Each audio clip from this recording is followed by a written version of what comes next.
تاکہ گھر ماں اور بہن کو نہ دینی پڑے۔ اب دیکھ میں تیرا کیا حشر کرتی ہوں۔ تیرا باپ تو مر گیا، تجھے میرے پلے باندھ کر۔ اتنا کہہ کر اماں نے تیز دھار چاقو اٹھایا اور بولی، آج میں تیرے یہ دونوں ہاتھ کاٹ کر سڑک پر بٹھا دوں گی۔ کمائی تو تجھ سے ہوتی نہیں، کم از کم لوگ تجھ پر ترس کھا کر بھیک تو دیں گے۔ مجھ سے نہیں رہا جاتا روز روز بھوکا۔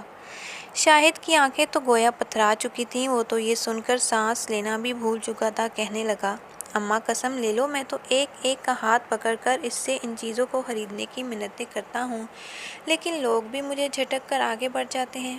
میرے ساتھ یہ ظلم مت کرو، میرے ہاتھ مت کاٹو۔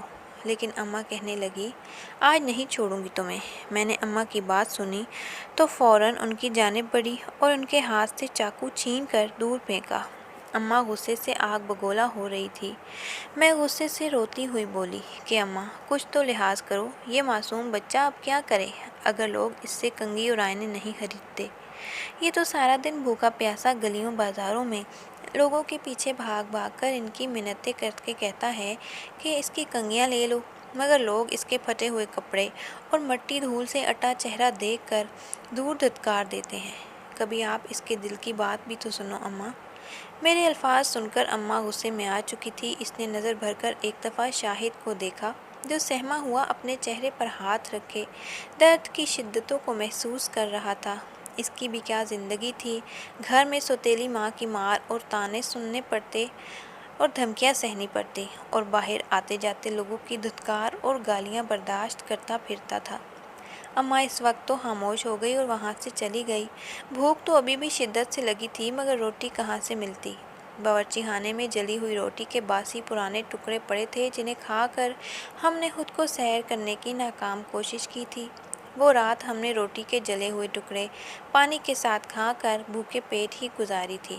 اماں نے 3 بار شاہد کو مارا تھا اور گھر سے نکالنے کی کوشش بھی کی تھی، مگر میں نے انہیں روک دیا تھا۔ شاہد اماں سے سہم چکا تھا۔ وہ ابھی بھی میری گود میں سر رکھ کر میرا ہاتھ تھامے سونے کی ناکام کوشش کر رہا تھا۔ وہ سسک رہا تھا اور اس کی آنکھوں سے آنسو مسلسل بہے جا رہے تھے۔ وہ رو رو کر اپنی ماں کو یاد کر رہا تھا۔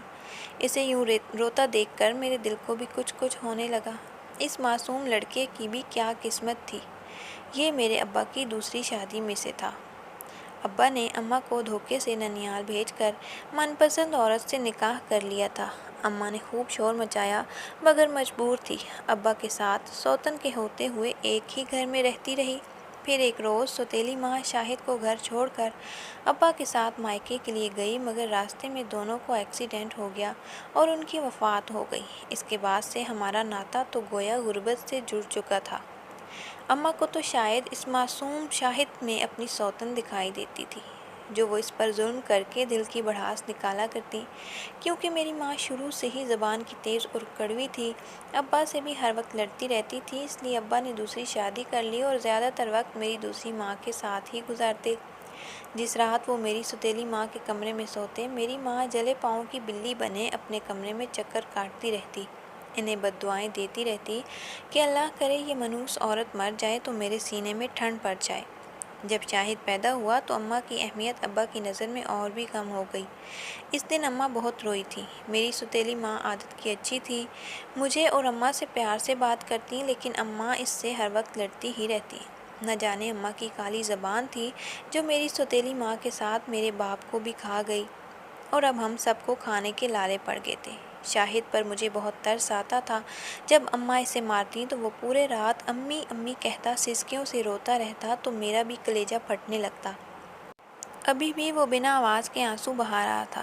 میں نے ایک نظر شاہد کے گالوں پر ڈالی اور اس کے گال پر لال نشان اب نیلے پڑتے جا رہے تھے۔ اماں نے جس شدت سے اسے مارا تھا، اس کے گال سے بس خون ہی نہیں رس رہا تھا۔ جیسے تیسے وہ رات گزری اور جیسے ہی ذرا سورج آسمان پر نمودار ہوا، اماں نے میرے پاس سوئے شاہد کو پیروں کی ٹھوکر سے اٹھایا تھا۔ وہ بچہ تو کل سے ہی ماں کا خوف دل میں سمائے ہوئے تھا۔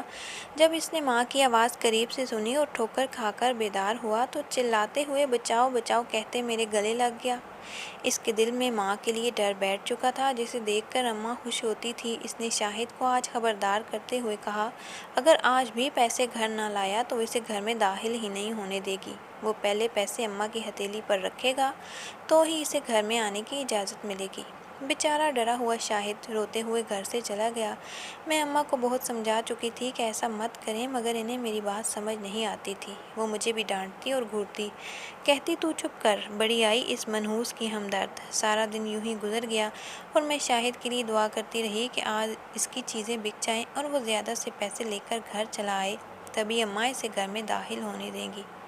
مگر سارا دن یوں ہی گزر گیا تاکہ رات آ گئی، مگر شاہد کی کوئی خیر خبر نہ تھی۔ مجھے اب اس کی فکر ستانے لگی تھی کہ کہیں اسے کچھ ہو تو نہیں گیا تھا۔ وہ 2 دن کا بھوکا پیاسا تھا۔ رات کو اپنے حصے کی جلی روٹی کے ٹکڑے اماں سے چھپا کر میں نے شاہد کو کھلائے تھے۔ جب اماں سو چکی تھی، اس کی آنکھوں میں میرے لیے محبت سی ابھر آئی تھی۔ کہنے لگا، آپی تمہاری وجہ سے اس گھر میں واپس آ جاتا ہوں، ورنہ سڑک پر رہنا شروع کر دیتا۔ یہ سن کر میں نے اسے اپنے ساتھ لگا لیا۔ میں نے کہا، ایسا کبھی نہ سوچنا شاہد، میں مر جاؤں گی۔ میں نے فرط اور محبت سے اسے اپنے ساتھ لگا لیا۔ جتنی اماں کو شاہد سے نفرت تھی، اتنی ہی مجھے شدت سے محبت تھی۔ اس کا معصوم چہرہ دیکھ کر مجھے اپنی غربت بھی بھلی لگتی۔ جتنا میری ماں اسے مارتی تھی، اس کے دل میں ماں کے لیے ڈر بیٹھ چکا تھا، جسے دیکھ کر اماں خوش ہوتی تھی۔ اس نے شاہد کو آج خبردار کرتے ہوئے کہا کہ اگر آج اس نے پیسے گھر نہ لائے تو وہ اسے گھر میں داخل نہیں ہونے دے گی۔ وہ پہلے پیسے اماں کی ہتھیلی پر رکھے گا تو ہی اسے گھر میں آنے کی اجازت ملے گی۔ بیچارہ ڈرا ہوا شاہد روتے ہوئے گھر سے چلا گیا۔ میں اماں کو بہت سمجھا چکی تھی کہ ایسا مت کریں، مگر انہیں میری بات سمجھ نہیں آتی تھی۔ وہ مجھے بھی ڈانٹ جایا کرتی۔ کتنی ہی دیر گزر گئی، جب وہ نہ آیا تو میں نے گھر کا دروازہ کھولا۔ مجھے عجیب سی بے چینی نے گھیر رکھا تھا۔ میں نے جو ہی دروازہ کھولا تو جو منظر مجھے گلی میں دکھائی دیا، اسے دیکھ کر میری روح لرز کر رہ گئی۔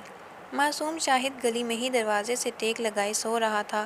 اس کے ہاتھ میں آج بھی کنگھیاں یوں ہی موجود تھیں اور آج بھی اس کی کوئی چیز بکی نہ تھی۔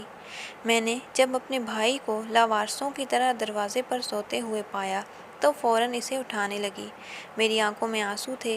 مجھے اپنے پاس دیکھ کر بوکھلا کر رونے لگا اور میرے پیچھے چھپتے ہوئے کہنے لگا، آپی مجھے بچا لو، اماں مجھے بہت مارے گی۔ میں نے اسے خود سے لگا لیا۔ اس کے پیروں پر نظر پڑی تو دل کٹ کر رہ گیا۔ سارا دن ننگے پیر چلنے کی وجہ سے شاہد کے پیروں میں چھالے بن چکے تھے۔ وہ بخار سے بھی جل رہا تھا۔ میں نے اس کے پیروں پہ چھالے دیکھے تو دل خون کے آنسو رونے لگا۔ وہ کہنے لگا، آپی آپ اندر چلی جائیں، میں یہیں بیٹھوں گا۔ اماں نے بولا تھا کہ اگر آج بھی پیسے کما کر نہ لائے تو تجھے بہت ماروں گی۔ میں نے 1 روپیہ بھی نہیں کمایا۔ میں لوگوں کے پیچھے بھاگتا رہا، منتیں کرتا رہا اور کہتا رہا کہ مجھ سے لے لو، بھلے ہی چند روپوں میں، مگر کسی نے میری بات پر کان نہ دھرے، الٹا مار کر وہاں سے بھگا دیا۔ اس کے الفاظ سن کر میں وہیں زمین پر بیٹھ کر اسے سینے سے لگا کر رونے لگی اور بولی کہ تم میرے ساتھ اندر چلو، کچھ نہیں ہوگا تمہارے ساتھ۔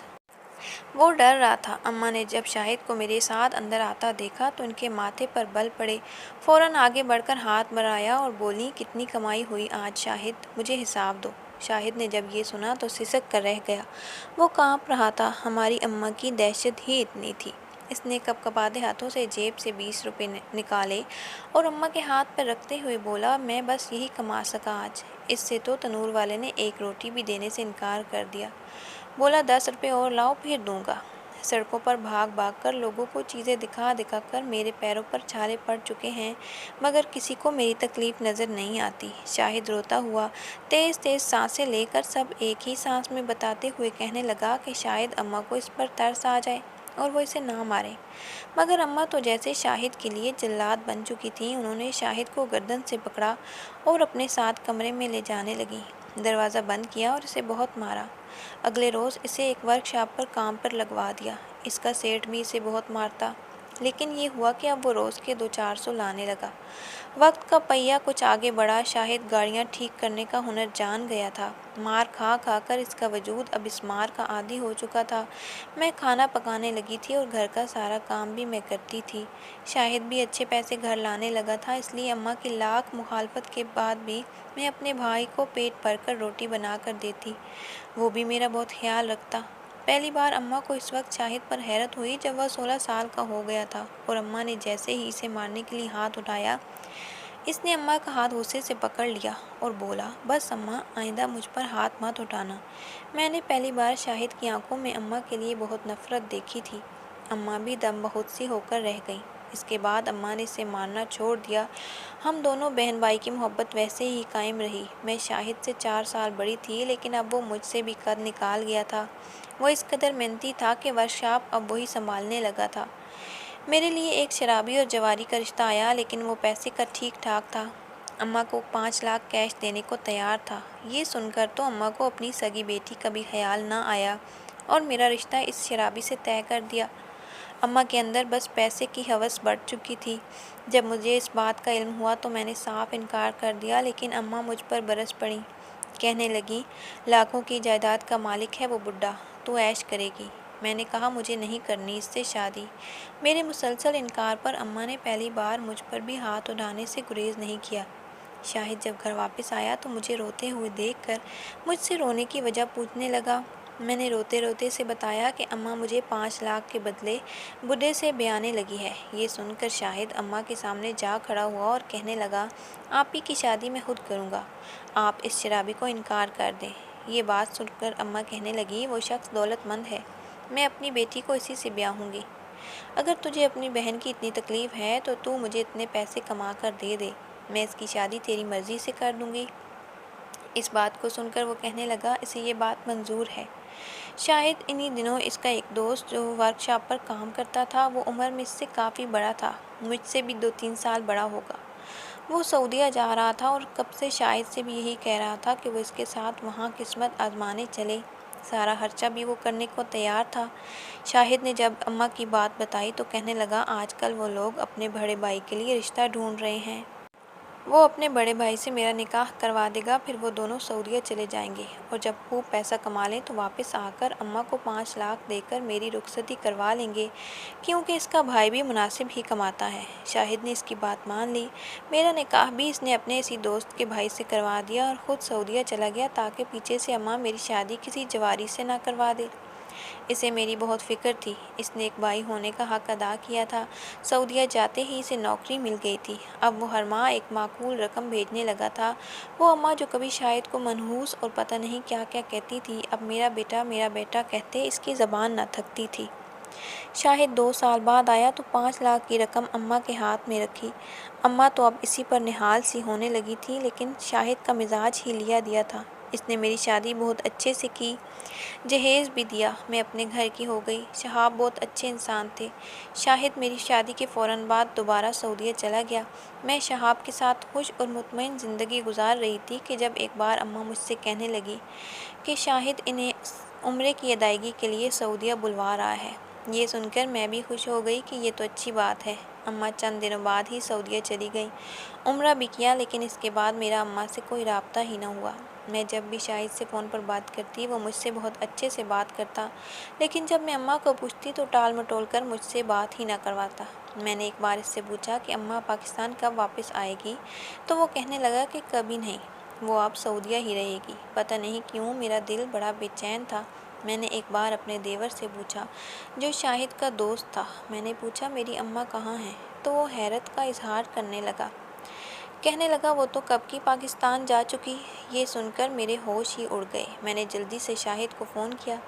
میں نے کہا، اماں کہاں ہیں؟ شاہد نے میری بات کا جواب نہیں دیا۔ میں نے کہا، مجھے بتاؤ کہ وہ کہاں ہیں؟ وہ کہنے لگا، میں نے انہیں اولڈ ہاؤس بھجوا دیا ہے، اب وہیں رہیں گی، باقی کی زندگی تنہا گزاریں گی، تاکہ انہیں احساس ہو کہ اپنے کیا ہوتے ہیں اور کتنے اہم ہوتے ہیں۔ بے فکر رہو آپی، جب انہیں احساس ہو جائے گا تو واپس پاکستان بھیج دوں گا۔ مجھے شاہد کی بات اتنی بھی بری نہیں لگی۔ میری ماں کو واقعی اپنوں کی اہمیت کا اندازہ نہ تھا۔